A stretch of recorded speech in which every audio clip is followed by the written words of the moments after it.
निर्देशक शेनिल देव की डकैत एक ऐसी सघन प्रेम कहानी है जहां प्यार रॉन्ग टर्न ले लेता है और फिर शुरू होती है प्रतिशोध, हिंसा और विध्वंस की दास्तान। कहानी का मूल विचार मजबूत है, मगर अफसोस कमजोर स्क्रीन प्ले और लॉजिक की कमी के कारण यह एक यादगार लव स्टोरी बनते बनते रह जाती है।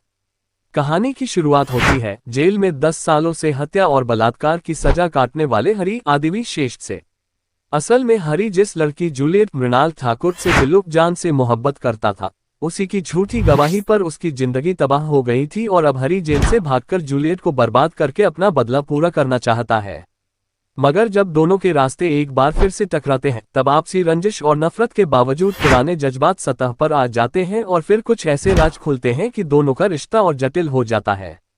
इस पूरे घटनाक्रम की जटिल परतों को खंगालने का काम करता है पुलिस इंस्पेक्टर स्वामी अनुराग कश्यप और उसकी पुलिस अधिकारी बेटी जैन मेरी खान। मगर जब ये परतें खुलती हैं, तो गुस्से, बदले और तबाह करने वाला जज्बा धुंधला हो जाता है और प्यार की एक अनोखी तस्वीर सामने आती है।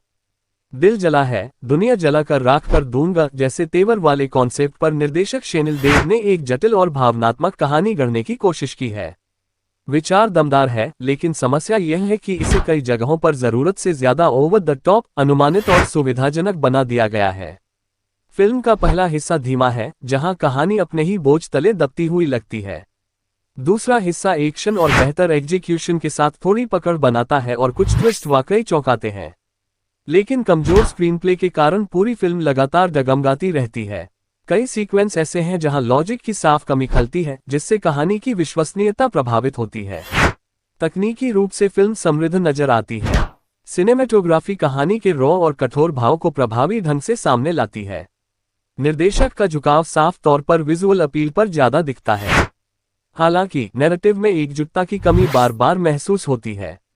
कहानी बिना ठोस बिल्डअप के एक मूड से दूसरे मूड में छलांग लगाती है। वहीं संगीत, जो आमतौर पर प्रेम कहानियों की जान होता है, यहाँ वैसा असर पैदा नहीं कर पाता और फिल्म की भावनात्मक पकड़ को मजबूत करने में चूक जाता है।